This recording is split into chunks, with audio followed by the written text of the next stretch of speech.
Hi everyone, I'm Naomi, and today I want to talk to you about two poses that are really well known in yoga, but we don't always know why we do them, and they're frequently misunderstood. So the two poses that I'm going to talk about are Cobra Pose and Upward Facing Dog.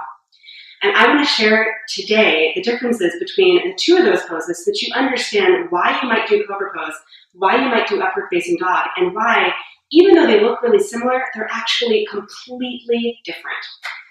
So let's get started. So first things first, let's see the two poses. So for Cobra Pose, you start on your belly. Hands should be right in line with your chest, your forearms perpendicular to the floor, your upper arms parallel, your legs hip-width apart, the tops of your feet down. And as you press into your hands, you stretch up through the sides of your body, your elbows are bent. Okay, it might be a little bit straighter, but for the most part, there's probably still a little bit of a bend in your elbows.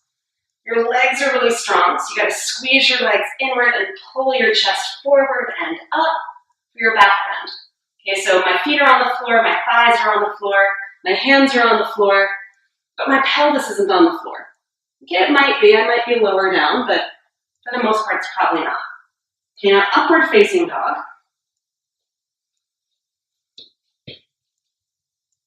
Okay, upward facing dog. My feet are on the floor, my hands are on the floor, nothing else is on the floor. Okay, same as Cobra, my shoulders are back, my arms, or my head is back, my legs are really strong. Okay, so those are your two poses.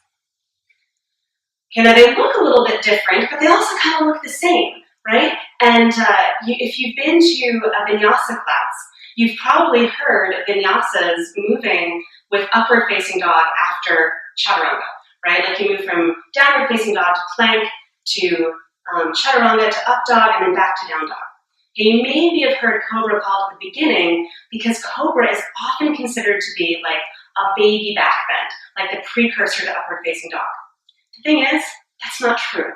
The thing is that these two poses are actually quite different in terms of what they do for your body and what they prepare you for. So Cobra Pose is actually a very deep back bend, and a very deep back bend. Upward facing dog is an arm balance. Okay, so let's review again. Cobra Pose. My hands are in line with my chest, legs extend back, squeeze my arms and my legs in, and I pull up. Back bend. Okay, my hips are off the floor, but my thighs are still on the floor. So my legs are really fixed on the ground. And if I pull back with the heel of my hands, I can create an even deeper back bend, drawing my shoulder blades inward as I pull my chest forward and up. My head goes back a little. Whew. A very deep back bend. Upward facing dog isn't a very deep back bend. In fact, upward facing dog, the only part of your back that really gets much of a bend is your lower back. Okay, so let's watch again. An upward facing dog. Your hands are about in the same place. Your feet are down, but your thighs are up. Okay, my arms are straight. Okay, now in full pose, my chest goes way, way, way forward. But see, there isn't much bend happening there. Not much bend. Okay? So upward facing dog is actually a really great pose to prepare you for arm balances, whereas Cobra Pose is actually a really great pose to prepare you for deeper back bends. So the reason that you tend to see upward facing dog more in a vinyasa practice, meaning a flow practice, something where you're doing a lot of, downward facing dog to plank to chaturanga to up dog, is because I think it sort of seems like it's an easier transition, right? You can sort of cheat your way through chaturanga, pull into your up dog and go back in a down dog. Okay, the only downside is if you have any sensitivity in your low back or any sensitivity in your wrists, it's actually a lot harder on your body to do upward facing dog than it is to do Cobra. And we tend to not be quite as aware of moving from pose to pose to pose. And so people tend to, I even tend to, because I'm human, just like everybody else who does yoga, I tend to whip through it so quickly right? That I'm not always paying attention. So what it usually looks at, because these poses are called so fast, is you're in downward facing dog. You go inhale to plank, lower, up dog, down dog, pull forward, up dog, down dog, right? Like, and if I stop and pause, what you'll notice is my shoulders are going forward of my wrists. My arm bones are going forward of my wrists. My low back is bearing most of the weight of this pose, in addition to my hands. Okay? So it can put a lot of pressure on your body and not do the thing that it's supposed to do, which is to build strength and to build power in your upper body. So it's one of those poses where, it feels like it should be easier to transition in and out of, because it kind of is, right? Like you're keeping your arms straight. It's like, one shot, plank, sort of into chaturanga, into up dog, and then back. But the truth is that if you're not paying attention, if you're not moving skillfully, then you could potentially create more injury. Cobra Pose too has its own limitations and its own issues with, the potential for injury, right? But you can move through vinyasa using Cobra as well, which is actually my personal preference. I tend to move through downward facing dog to plank to chaturanga to Cobra Pose and back to dog, in part because it feels better on my body, but in part because I can control the action a lot more. And if I want to, then I can push into upward facing dog and catch the upper body strength. So I'll show you really quickly what that looks like. So, downward facing dog. Come forward into plank pose. And lower down into chaturanga. Okay, so I'm in position. Then I pull through, before I even hit the floor, pull through into Cobra Pose. Okay, so my shoulders stay on my back the whole time, really working my fingers and digging into my upper back, using my legs, and if I want, I can lift right up into upward facing dog from there, go back into Cobra, and then push back, downward facing dog. Okay, so that kind of transition, that smooth transition also exists, but you have to use more control. And so part of the reason that I tend to prefer that particular vinyasa, moving from plank into chaturanga into Cobra Pose and then back into downward facing dog, is that it requires, for me, a lot more control and a lot more strength. Right? Whereas upward facing dog, it's actually kind of easy to bypass that and just to go straight into this pose without thinking. So, just to give an idea of why I choose that one more than upward facing dog. But at the same time, upward facing dog is a really fantastic pose for building upper body strength and arm strength, right? So it prepares you for like handstand, because your arms look like handstand, right? When you're in upward facing dog, you're building strength there. It's preparing you for pushing your arms straight for crow pose, right? It prepares you for Vashisthasana, which is the arm balance where you're balancing one arm, and Vishvamutrasana as well, some more advanced poses, but that's what it prepares you for.